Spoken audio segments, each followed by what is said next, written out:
September, the year 2024, this will commence the Buckley City Council study session. First item on the agenda would be the dock tape pavilion.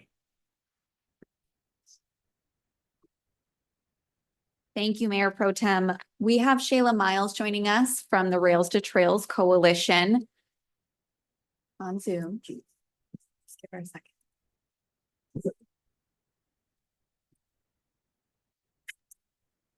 Good evening. I'm here. Are you waiting for me? Sorry.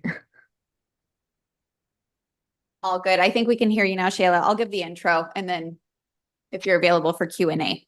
So we wanted to provide an update for the Dock Tape Pavilion. The last you saw this was earlier this year. They have at this point secured about 90% of the funding for the pavilion, and they're in the process of working through some of the design details and working with some of our other organizations and neighbors in order to draft the content for the interpretive panels. Part of the MOU was that council would review the design at different phases. So they are close to being ready to submit for building permits. So we wanted to make sure that you all had a chance to review the site plan, express any concerns or provide us with any feedback. The next step for them will be to finish the fundraising portion. They are actively fundraising, design the interpretive panels. I'll let Shayla speak more to this, but it does sound like some of them may be more phased in. So some of them will be installed first and others later, just based off of the content. And then apply for the building permits, complete the permitting process, and then start construction. Shayla, anything to add regarding the timeline for potential construction? Yeah, I guess I would just add that we are hoping to get this project out to bid by the end of the year. And then hoping to have the construction work primarily take place in the winter, early spring of 2025. It's a quick project, so I'm really hoping that this will be timed nicely to open before the Spiketon Ditch Bridge replacement next summer, well before that, hopefully, but you never know with construction, so.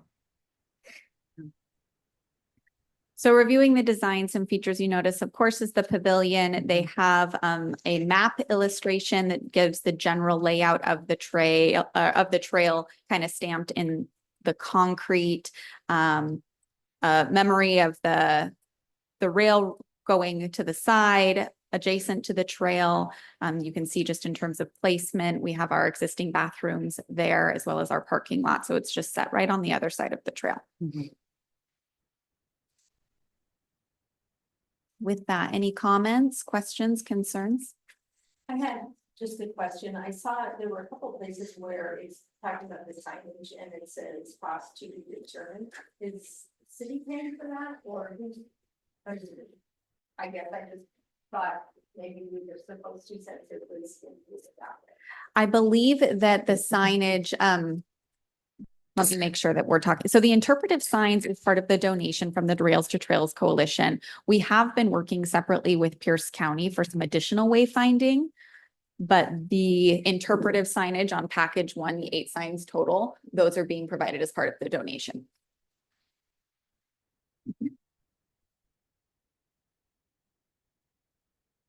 Other council comments, questions on this? Thought it was well put together. Yeah. I liked the railroad, I liked that aspect of the railroad part being added into. And the map stamped into the concrete. I think it looks fine. It's very encouraging that they're 90% at funding. That is very encouraging. Mhm. Mhm.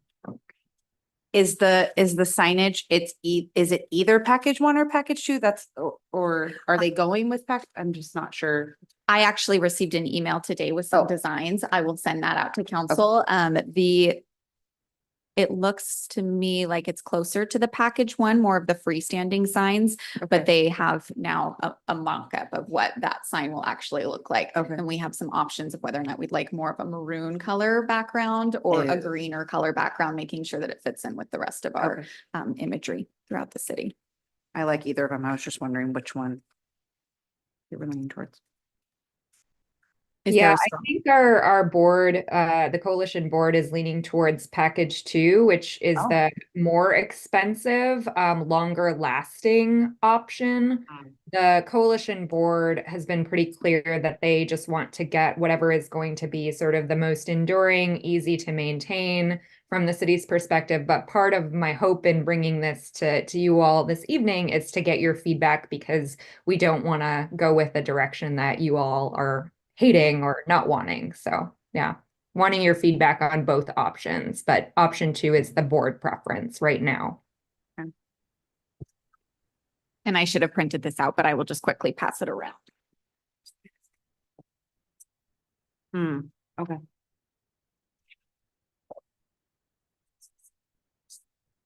I would say go with the package that's gonna be the most durable. I mean, Yeah. withstanding, I don't know. I think they both look Yes. fine. Yeah, said yes. Either one. works. Yeah.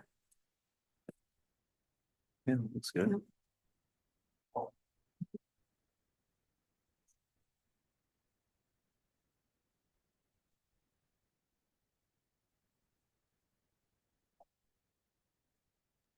I don't know what Courtney was just showing.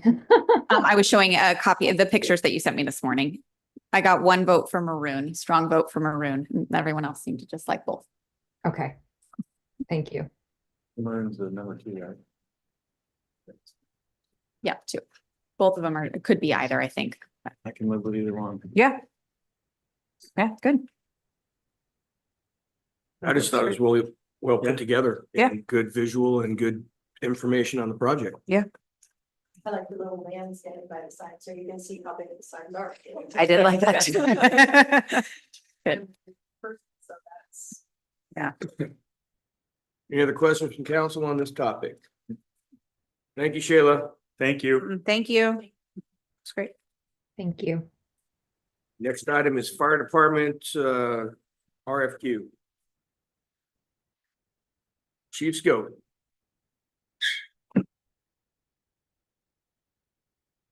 Good evening, council.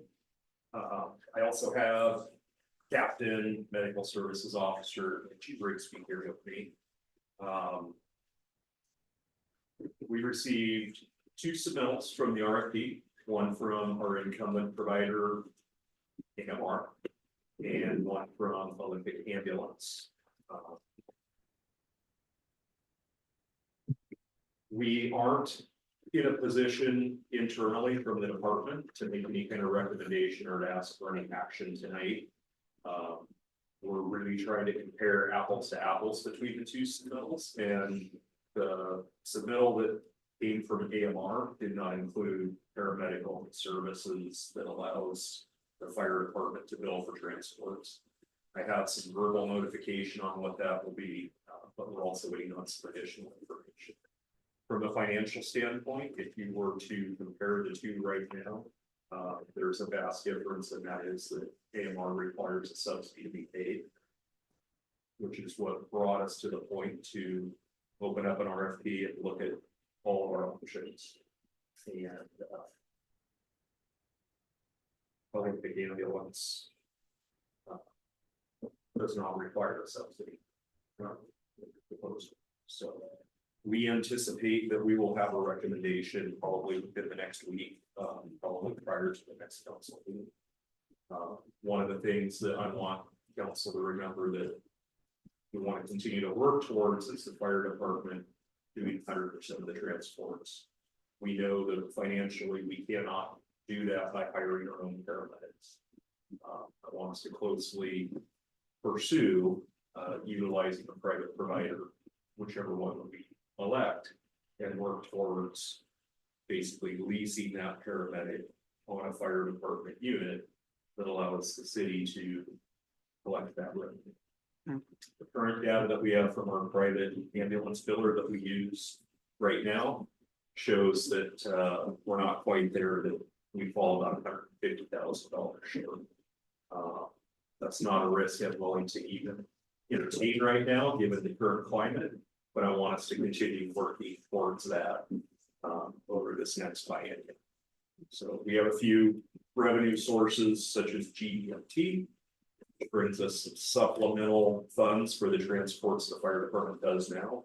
But I don't feel comfortable hanging our hat on that until we actually see that.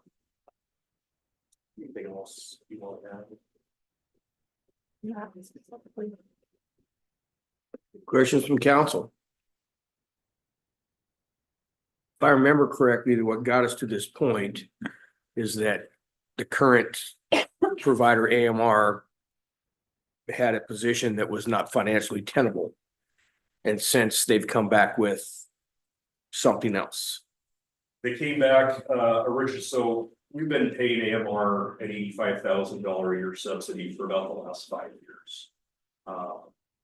After the 2024 budget was approved, they notified us that it was going to be a $162,000 subsidy here in the Dell. They've walked that back twice now, and now their proposal is $115,000.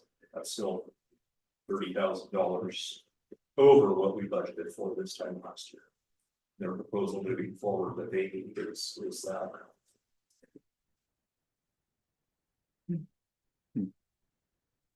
Any other comments or questions from council? I think from what we heard is within maybe prior to or at next week's council meeting, we'll hear further on the issue. So am I figuring like on this one for a big under the financial planning where they're checking out we charge about the fire department hourly rate of $56.85. So that's $1,364. So that's one of the options. If we were to basically lease a paramedic from them, that allows that paramedic to be on the city ambulance when the city does all of the billing. Financially, that's what I was referring to. We're just, I don't feel comfortable making that recommendation, right? Huge amount annually. Yeah. I figured that out. So my recommendation with either provider would be to continue with the same model that we have today, which is where a private provider provides an ambulance and a paramedic does the billing, and the fire department provides the rent. And again, that is at $115,000 subsidy to do that with the AMR, and no proposed subsidy for more. Yes.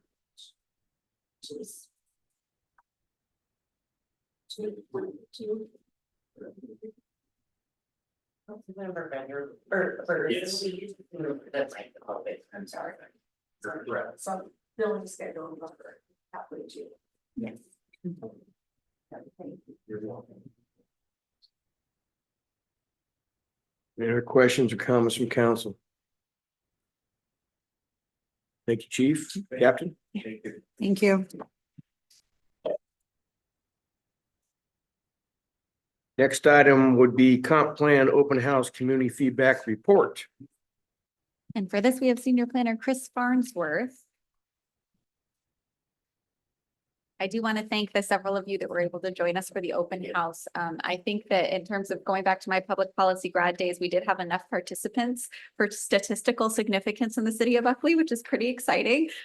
That said, not all participated in our surveys and some of the different activities, but there was a lot of people here. So that was exciting to see. Great community engagement. So you want to give us an overview? Good evening, Mayor, City Council. Thanks for having me tonight. So I just wanted to just give a general overview and provide the opportunity for kind of a roundtable discussion so I can get your feedback about the open house. Not just with how it went, you know, the attendance, what was talked about, all the different things that went on. So like Ms. Brunel said, we did have excellent attendance. I was very surprised with the number of people who showed up and the way that they engaged with the process. And we did get substantial feedback about the comp plan process, all the work that's been done on it. And it was good to hear from the community members. And there were a couple of things that we kind of heard on repeat. We heard it a lot from different community members, you know, the tax generating retail development, concerns about housing density. But overall, I think it went really well. We got good feedback, positive feedback. And if you guys have any questions or input, please feel free. I'd love to hear what you have to say. Council comments, questions? Councilmember Burbank? On the section under transportation, number 4. When it said the priorities were missing, what's a C Street design where it says consider C Street design like in Seattle? What does that mean? I believe those are less traveled neighborhood roads. Oh, okay. And so I think we would want to, like, what we would be missing would be more street trees, bike lanes, things like that. Oh, okay. Complete streets, which includes all multimodal forms of transportation. Thank you. Okay, that was one. There was another, just to jump ahead of what will be, I'm sure, a very productive conversation. One spot that many members of the public had concerns with was we are being required to include language pertaining to RDI. So racially disparate impacts. And I wanted to hand out a copy of the guidance that has been offered by the Department of Commerce. There is a attachment that has been created. No, it's- Any indeeds. They're all the same. Yep, they're all the same, Okay. just 2 pages. They're copies. There we go. So exhibit 1, it outlines the guidance for the process that we are supposed to take in order to evaluate the impacts of RDI in our community. And so we are being challenged to both evaluate primarily data that has been came out through the census. So general publicly available data that talks about the makeup of our community, and then analyze how and why, and if there are any disparities, how we could close those gaps. So it identifies different races that are currently present in the community, the history of the community, the costs of housing, the limitations regarding public transportation, those sorts of things, and how they have or may have impacted individuals of different races.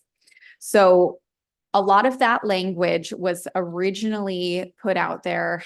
It made it seem as if we had a lot of work to do as a community in order to be more accessible for other communities. And we are trying to scale that back a bit and soften that a bit. But ultimately, I wanted to just give you all an idea of where this is coming from and why the language is included in the comp plan at all. I joke that it seems that this was just at a table, probably like this one, a board meeting at PSRC or Department of Commerce, and somebody said, hey, we should make sure that every community is looking at this in their comp plan, and formed this guidance. And now we are all being challenged to come up with this language. Some communities obviously have a lot more diversity than we find here in Buckley. And so the underlying assumption by the fact that we're having to create this guidance is that there is an issue with communities that do not have as much diversity. So we're going to do our best to kind of weave that of it's not an issue, it's just a makeup, and here is why. And that there is some challenge with the cost of our newer construction homes and just the cost of housing in this area in general. But that applies to all. So I just wanted to give that initial overview as to why the language exists. There has been some communication at the county level, primarily pertaining to land use, about choosing not to adopt certain sections of your comprehensive plan if you wanted to make a community statement. I'm not going to say that we should or should not do that, but I would say that this language is going to be as gently written as possible, with some work done, again, that references publicly available census data. And if council chooses not to adopt the language, there is a chance that our comprehensive plan will not be certified, and then they will come back to us and ask us to do some more work in an effort to have us adopt RDI language. So that's the background. Feel free to review these pages. And the biggest thing is the analysis, the how and the why. So I would ask, who's mandating this? Is this the state or the county? The state. Of course. And I will just state that anybody who wants to move here is free to move here. Mhm. You're free to live next door to me. across the street from me, either side of me, in my whole neighborhood. I mean, who really cares, right? And you rightly stated that housing prices are, right now, they're kind of high, but they're high for everyone. Mhm. And yeah, so this is kind of offensive to somebody from where I see the world from, but I thank you for explaining why we have to have this language in our comp plan. We don't want our comp plan to not be certified. But anybody who wants to live in Buckley, I don't care who you are, come here, please, live here, be part of our community. Beautiful. Mhm. Is there more context? So I had noticed that on the disagreement, I had already flagged that one under land use where it said 16. Yeah. So when people were agreeing or disagreeing, was this all that they were reading or was there more to it? So did anybody say like why they disagree with, did they, I'm just, The wording was a bit harsh. I would say that it was was, a okay. acknowledgement that there are discrepancies and that we are going to work towards ending those discrepancies. okay, Rather than, I think there's another way that we could hopefully craft the language to be more what Mayor Pro Tem Smith mentioned, which is we welcome all. okay, And the the reason for our background may be because of these early settler families, but Mhm. that's certainly not the reason for today. And this is how we've adopted, and trying to craft the comp plan is more of a productive piece, but we do have to acknowledge the fact that we are not a exceptionally diverse community. And try to analyze why. okay. And so that'll be the effort that might be a little uncomfortable, because again, I don't think that it speaks to anything beyond just Okay. the existing demographics. I noticed there was a lot of comments about elk, Yes. And several different categories. to go back to for the number of disagreements, just to give an overview of how the layout was. So we had different large storyboards of policies all throughout the room. And we asked people to put stickers, different colors, signifying if they really liked something, they put a green dot next to it. And if they really didn't like something, they put an orange dot. And then if they were neutral, they wouldn't mark it in theory. And so the disagreements is those orange dots. So Okay. people saw that language and said, we really don't like this. We don't want it in the comp plan at all. Okay, And we're saying we acknowledge that, but Okay. it has to be in there in some form or another in order for us to be certified. okay. Other council comments, questions on this? A lot of comments about elk. We have had prior conversations about trying to do some wildlife corridors. Mhm. We are instead, I think this round of comp plan, we do have to come back to the comp plan in a couple of years for the new chapter for climate change. And so for this round, we opted to not bring really much of anything new in terms of wildlife corridors or habitats.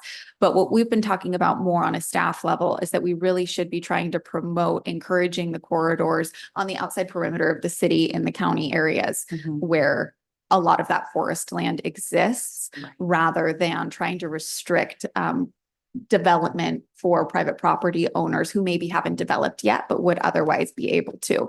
And then the other option would, of course, be looking at the open space corridors where they might naturally be, like along our waterways or our ditches, like Spiked Ditch, if we chose to take that path.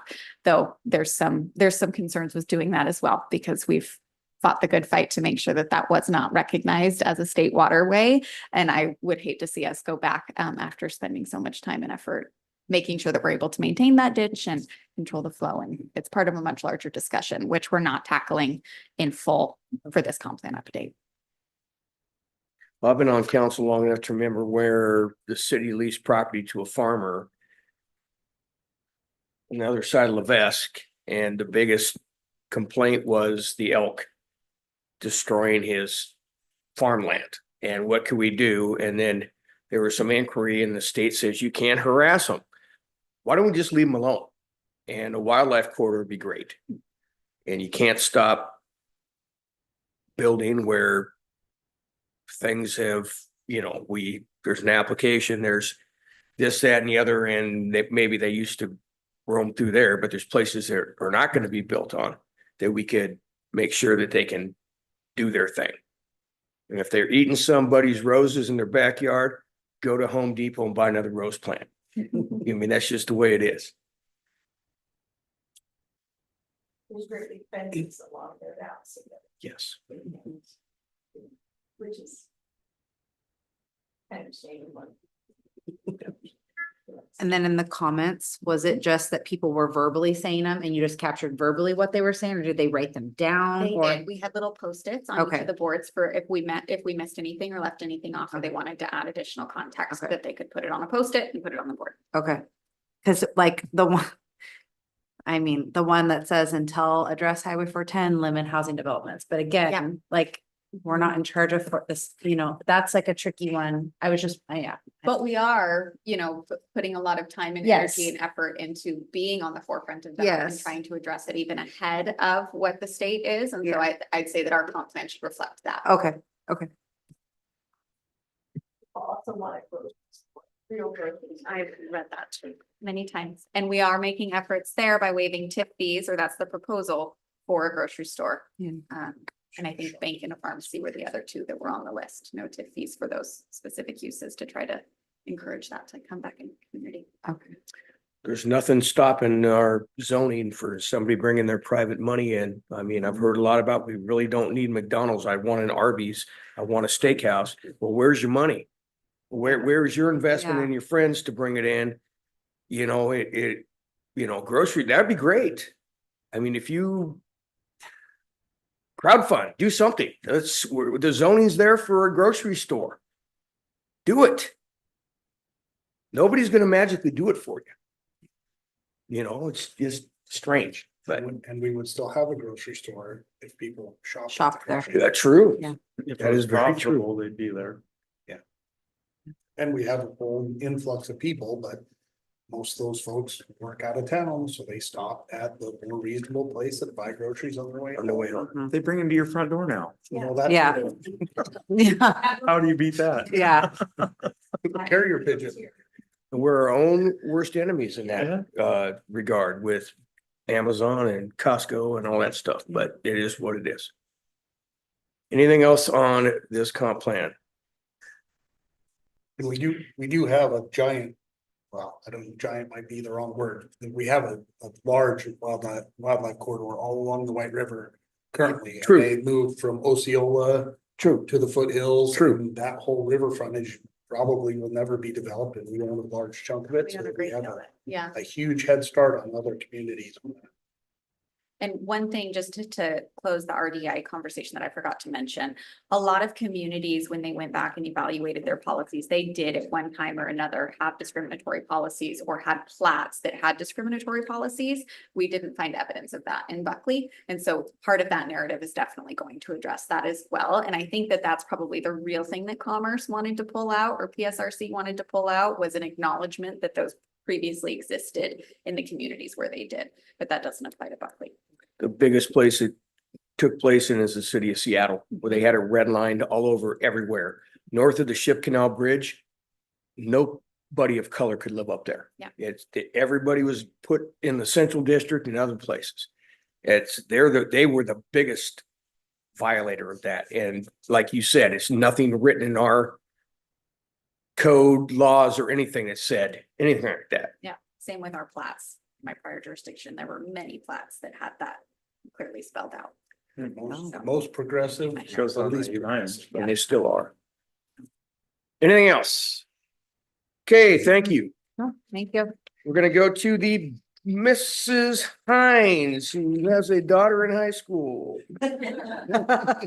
Budget forecast. And 2 boys in middle school. Did you see them today? They need to come see me. They didn't come see you? Oh, I'll Oh, talk to tell them, come see me.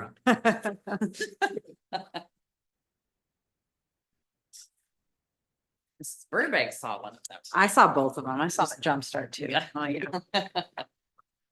All right, so. We are back again. We were here in April, good evening. Council, with a updated forecast. And. We have, started the 25-26 biennial, our first biennial budget process. We've, had kicked off with the departments. The departments have actually already submitted all of their base budgets and new requests. And so we've had meetings with them. We've been working on revenue projections. And so based on that, we wanted to kind of put those numbers, the initial numbers in for revenue and expenses for the general fund and kind of see how the forecast looks now for the 2 years for the biennium and going forward. So what was in your packet is an updated forecast with some of the assumptions and what was in and not in the forecast. So just as a way of context, looking back at the April forecast for the biennium, we were projecting a $636,000 deficit for the 2 years. And so looking at the list of items that council has made action on or directed us to, along with the passage of the EMS levy recently, levy lid lift, and factoring in those things and the department's requests where we're at with personnel. Current updated forecast has a projected deficit right now for 25-26 of about 183,000. So we made significant progress on bringing that deficit down. This incorporates a additional police officer, incorporates a 4th full-time paid firefighter. That's partly thanks to the EMS levy passing. It allows us to shift current and EMS staffing allocations between the general fund more over to the EMS fund where the majority of the calls are related to EMS. So shifting that to where the actual work is being done.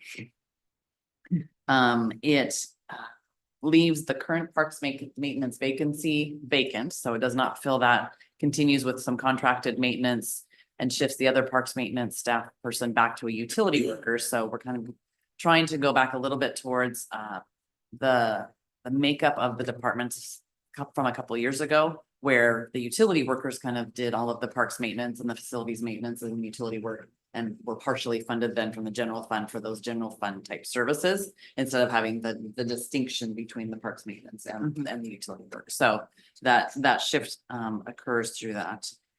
And then some one-time funding in here, we have some one-time funding for a new finance system. We are at a point where we are desperately, in all honesty, needing a new system. Ours is just outdated. It's not functional. Our customer service from our vendor is not sufficient. It's not adequate. It's not for what we pay for, what we should be getting. And so we've started just looking to see what is out there for some other systems, and just even looking at what they have that's out there. It's all the staff are like, "Ooh, can we have it now?" It does everything we want to do with our current system that we can't. And we've been having nonstop. I think we've had the last 3-4 payrolls in a row. We have a problem with the system every time, and payroll is just not one of those, functions that you want to have problems with when you're trying to pay people. So. And a little bit more about the system. So when we originally selected the system, it had a different parent company. It was a cost savings approach, I think, a little bit less expensive than some of the alternatives. A couple of our neighbors had it, and we were going to be kind of one of the pioneers. Since then, it has new ownership, and they continue to try to make updates to the system to improve it, and it causes huge breaks. And so what we're finding is just month after month, we are unable to, there's days where it's completely down. There's times where it doubles people's paychecks. There's times it's the back end of the system that is seriously flawed. And we have a monthly meeting just for varies between weekly and monthly meeting with the development team. And they just say, yep, we're adding it to the queue list. We're adding it to the queue. Since then, I think we may be, if not the last, one of the last cities that originally was in that group that still have this system, because it is just no longer, not as it is not functional, it's inefficient. And we are spending so much more time trying to correct the errors that it's putting out that it's very manual based. It doesn't allow for automation or workflows or, putting schedules into payroll. So things automatically update. Everything's all manual based. So this go around $130,000 is a lot of money for a system. And it's more than what we originally invested, but it's a reflection of the value. And we plan to go with a larger company that is well-known, used by most cities, and not necessarily looking for a less expensive option where we're beta testing. I think that of all places to save money, this just isn't one of them. That we have our financial system involved in almost next to all of our operations on a day-to-day basis. And we need to have one that works and that we can depend on. Yeah. We've had a thing since 2011. But, you know, so like Kristen, who does payroll, and gets, you know, very frustrated because when things go wrong, can only say it's the system's fault for so many times, and then people start to go, yeah, sure, right? And I don't feel that that's very good for our staff to be able to feel that way personally, and, you know, the system should work for them. And so, yes, I mean, and it seems to definitely have gotten worse, over time from when the parent company or the family that owned it when the city first bought it has long gone, and there's, all those people have left, and so there's very many people there now that have really experience or history with it, so. We are actively looking, and I hadn't told you yet, but we had a payroll issue last week, and I had a meeting with them and was very frank that we are looking, and the CEO called me about an hour later.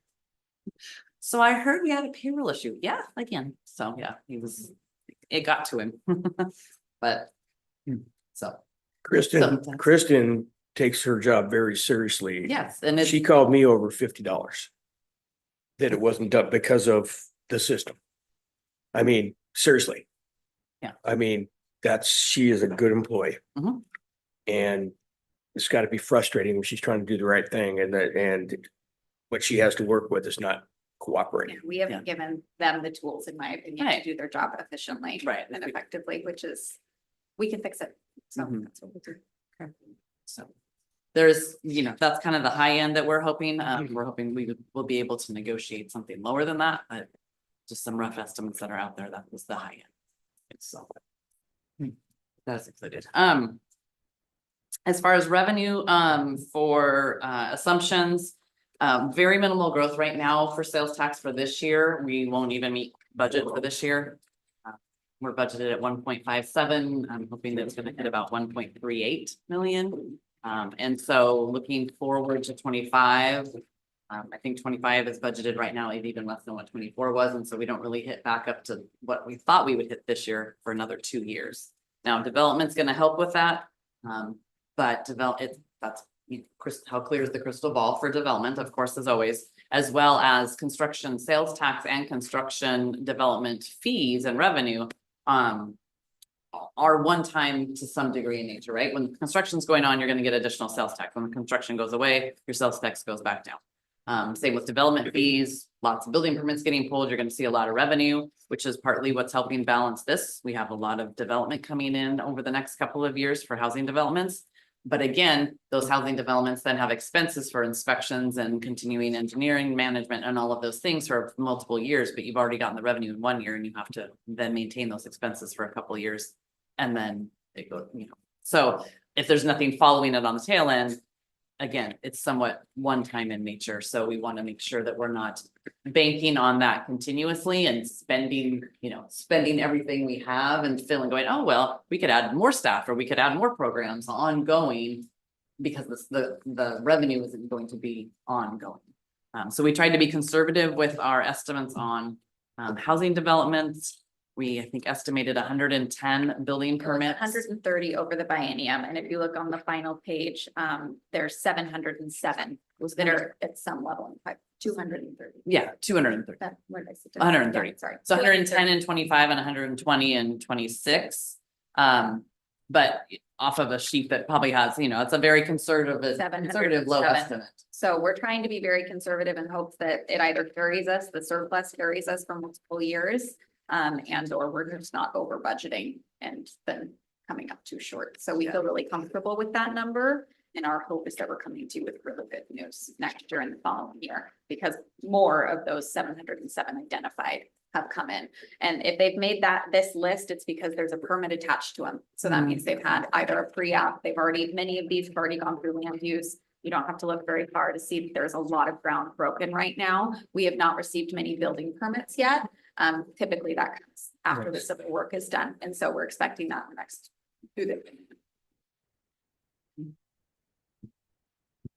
And then currently property tax, of course, has the 1% optional with just a 2% growth factored in. Utility taxes are still kind of coming in strong. I have a word out right now with PSE, our natural gas utility tax for some reason has dropped significantly, and I got an email finally back today that he's still trying to find somebody to help me to figure out why. I mean, like 40,000-50,000 less than we got last year. So I'm like, I don't think people stopped using their natural gas that much, We haven't so. had enough mechanical permits for that. Yeah, no, and the rates are still going up, so still trying to work through some of those issues, but other than that, utility taxes are still doing strong. Our business licenses are coming in very strong, we'll be above budget this year, so we're putting in a small factor for growth, for that, so moving along with that. And then all of our contracted services, police and fire, we've planned in kind of like a 3%, CPI type factor. And they'll be taking that to the respective cities here shortly for that. I'm happy to answer any questions. Did anybody have any questions about kind of where was it included in the forecast or where we're at?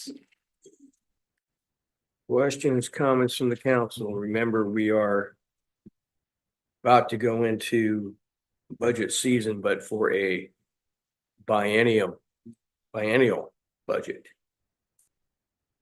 But we're talking about what we currently have in place. So yeah, so we're budgeting for 2 years where we know, something might change, where we can factor in increases and stuff of growth, either in the revenue or the expenses. We'll plan those in for 26.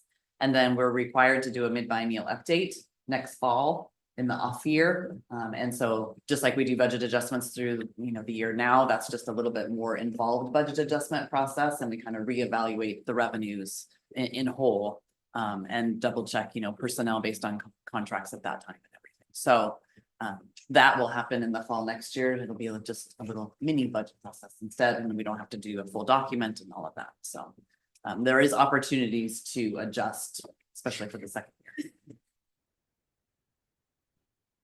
Other comments, questions from council, anything? I just have a question about the toolbox part. And just remind me if we need to look into any of those, when it says generate additional cost recovery for Buckley Hall, what does that mean? Well, I right couldn't now, remember. we do not charge the food bank anything for rent. We also Oh. subsidize their fuel. Oh, okay. And so there are some cost saving options Okay. there, to start changing, to start charging rent or having some type of formal agreement.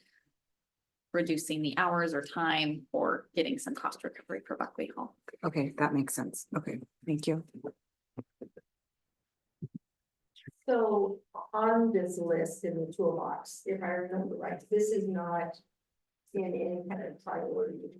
No, it's not. This was just what's left after everything we've already done. The toolbox was a lot larger originally. We've done a lot of that. Done a lot of This things. is more or less what's left. And I would hope that we're not going to have to go to the citizens and increase any sales tax and property tax levy.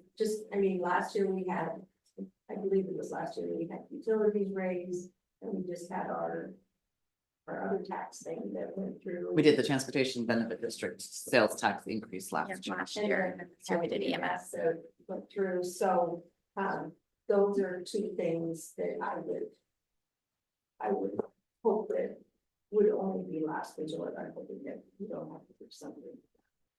And especially after people coming to the conference and saying, lower taxes, lower taxes. Yeah. I was like, Yeah. Yeah, they prioritized lower taxes over higher services, which was interesting, but it was pretty consistent. They also wanted low density and those don't really all go together. But no. Yeah. By surplus and city-owned property. What's the or is there a? If we surplus it, I'm trying to think how to word this. Once we get rid of it, is it like our bond rating and all that, isn't it based off of like all your assets? Or am I making no sense? I mean, yes and no, but we have so many assets and such a surplus in our, for example, just in our cumulative reserve, beyond that, I don't anticipate that we'd have any impact to our bond rating. So there's no impact by surplusing, I guess. No, I was trying to think of not pros and for a cons. couple of That's what I'm trying to properties, figure out. not for some properties. For example, when we surplus the property on Jefferson or when we surplus the former police station, those buildings, there was no impact to our bond rating.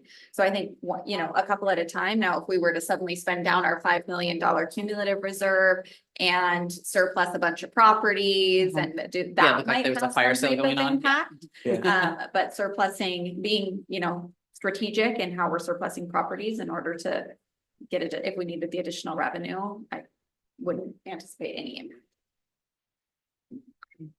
Perfect. Case in point, there's city property. The south end of the railroad right of way that butts up against a privately owned property. From Cedar Community Church.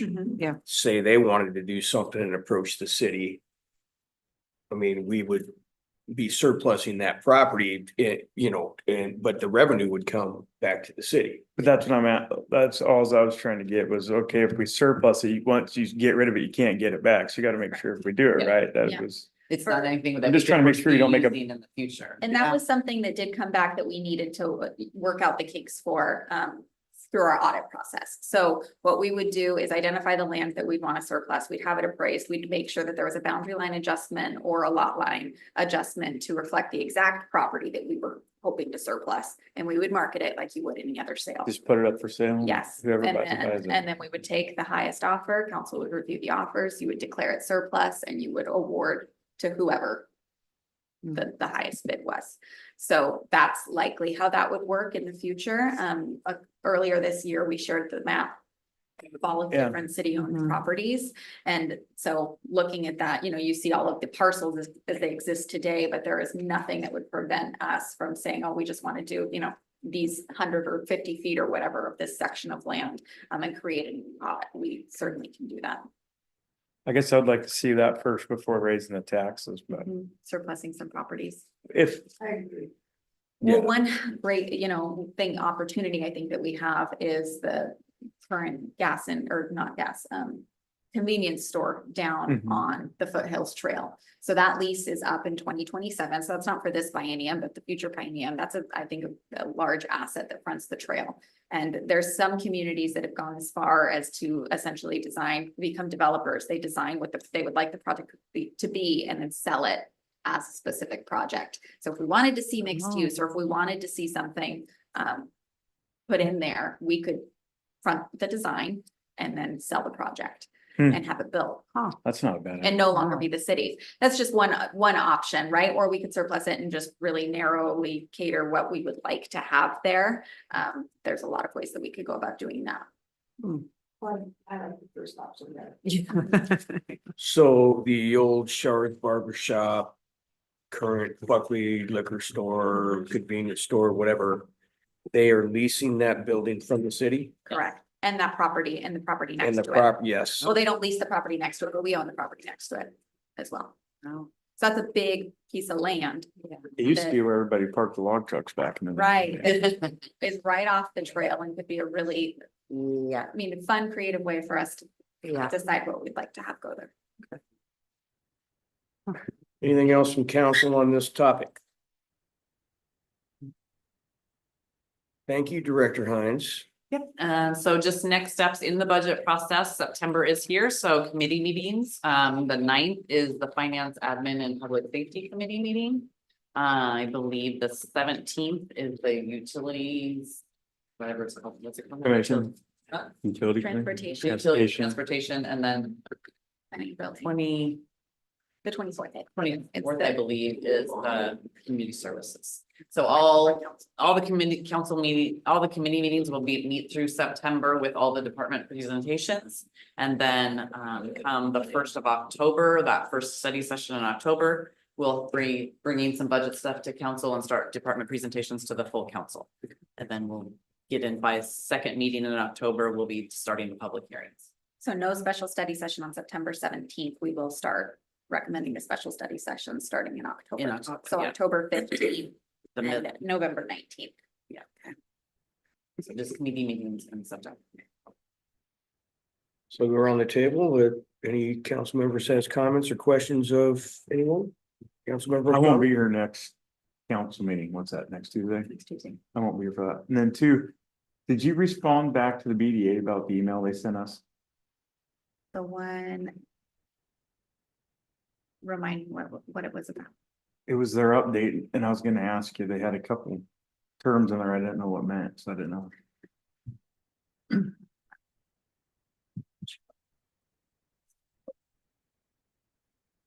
For the car show? No, it wasn't, it was on the 27th. I don't know, we can talk after. Oh, for CLG, Yeah, yes. No, I have not responded to that email. but I don't know if I was supposed to. Yeah, no, I will respond, Okay, thank you. or Aaron will, one of us will. It was very long, there was lots of things to respond to. I did, yeah, I I did. didn't get. It was a little above my Yeah. head, so. Councilmember Burgess. So I had a citizen ask me to bring up that the city could use some new flags. You can set the flags that we have are being kind of shoddy. He wanted to know if we'd be able to take care of the weed and the grass by the sandstone entrances, you know, where Welcome Buckley goes. And he said that the basketball court behind the wall is really needs some new things. Okay. I They think, did paint those this I think the weekend. stone signs just got painted. We Yeah. do- Not, we not the grounds, but the sign itself. We have regular scheduled maintenance twice a year for the entryway signs, the gateway signs. And then we did just do some of our streets striping, crosswalk striping, but I don't know if the basketball hoop got hit, so we can make sure that that gets added to the list. And then I was very glad to see that the pole was taken care of, the bird pole. Yes, A little shorter. we but- are sanding it. My Parks and Rec team would be sad if I didn't ask if the council would like to paint the letters white that say veterans. I have said that it's an artistic thing, but we haven't been able to get in contact with the original donations. So they think it would really make it pop. And we can't find anything tied to the donations that prevents us from doing the updates. We are staining the entire structure. We have a lift. That project it's gonna be close to $3,000 when all is said and done. So we need to start budgeting for that regularly or through LTAC to maintain it. What was it before? Right now, it's wood color. Was it just wood color? It's Oh, colored, I it's guess, black, And then it's black on the black. exterior. I oh, think it looks, I don't know, white, it might look. There's only 2,700 shades of white, so you're gonna have to. pick a white. is it ultra pure white? Hey, we can always Thanks, make that Jill. over it. As a veteran, I would not be opposed to be painted white, and I agree that it would pop. Okay, What do make you a think? decision. I think I don't want to make the decision. I'm not asking you to, I'm horrible at that. Yeah, I know. I'd ask everybody in your travels, It will make it. pop. in the next week or so, take a look at the thing and see at the pole. And see what you think. When do they need to know by? As soon as possible. Oh, We have the lift truck, it's rented right now. oh, So, but we're probably, I mean, if we don't do it now, we'll do it in We- a year or two because we're gonna have to restain I it was on gonna our say, you regular. could choose to do it white this year, and if you don't like it, they can sand it off next year. If- I don't know. I Somebody don't, could Photoshop it white. I don't care. Whatever looks Have better. AI. I don't know. Whatever looks best. Oh. Councilmember Burbank. Well, it's a question, but how is City Hall remodel going? The city hall remodel is going ahead of schedule. Okay, I'll address the reason that it doesn't have a roof. So okay, we originally were planning to keep the roof. However, when the contractor came in, they found that a lot of the trusses were unevenly sized. And so it would actually be less expensive. We got a credit to have them just remove it entirely and rebuild it into one consistent structure that spans across. Okay. They did also find that some of the foundation underneath, so we did test multiple spots on the foundation and found a couple of areas where it was actually sandstone that was coated in cement rather than being solid concrete. And so they're having to redo those sections. That is estimated to be about $15,000. And then they did also find some wood rot. Not expecting, given how it looks right now, that there's going to be any more surprises because there really isn't any more. Nothing there. nothing. So it goes to they're between the wood rot and the cement, they're thinking it's gonna be about a $20,000 change order for Okay. those two things. Our contingency was 50,000, so hopefully. Okay. No more surprises, no more big changes. We have continued to have good REIT dollars come in, but we won't be proposing any type of a budget adjustment at this time. They are still on schedule to finish in May, which is significantly ahead of what we originally anticipated the schedule would be. Okay. So, I don't know if anybody's noticed, but within the last, probably it was end of last week. The footings on the east and west side were poured and the forms were popped off today, so you can actually see the footings poured on both sides of the addition. They were working on Friday too, which it's not all contractors. but- yeah, they're working hard. We've had a really positive experience so far. I was just shocked when I saw that there was really nothing. I didn't know what to expect, so I was like, That was oh, not there's the really plan. nothing. That was not A the little bit more plan. than we So the thought. front parts is where we had the rock. Okay. Okay, So that came down and then the trusses, it was them coming to us and saying, we can save you money and it's gonna be a better product if we can just take this off and rebuild it. okay, And so we said yes. Yeah, And okay. That, I was asked about that as well. You know, did you expect that? And it's like, my response was, with any remodel, you don't know. until you do it there. Yeah. Especially on the See. whole building. yeah, but fortunately, the cost is relatively small compared to. I think the fear, there was no asbestos, so that's good. Yeah, and not a lot of rot, but. And what was the credit on the trusses? We ended up getting $5,000 back for that, So that offsets a little bit. And with that, they offered that up. They could have charged us, I'm sure. Yeah, they came to us asking. if they- Let's just put all new trusses on it. We'd be a lot more comfortable with that. Mhm. Okay. Well, the time they'd waste trying to brace and frame it, and mess with it. Absolutely. Well, I will say that looking at it when it was skeletonized, especially at the bottom with the crazy, 2x4s, holding it. We would have had a Nisqually earthquake again. That and the roof, we would have lost the whole place. I mean, I don't know why it was that 23 years ago it was a Nisqually earthquake. I don't know how it didn't get that. The sandstone held it up. We're lucky. That's probably why the trusses are out of whack. Could be, but no. I actually sent a text to the city administrator because I'm like, this is something, and exact same thing that was just said, she told me, and it made perfect sense. That this is what we got, and you're right, when you start opening up the house, everything there that you find is, you gotta deal with. And usually things always take a little longer and they cost more. So in this case, if they get it done early, we've only had to deal with one of this. Yes. Anything else? Okay, well, it is 6:58 PM Pacific Daylight Time. And this concludes the Buckley City Council study session.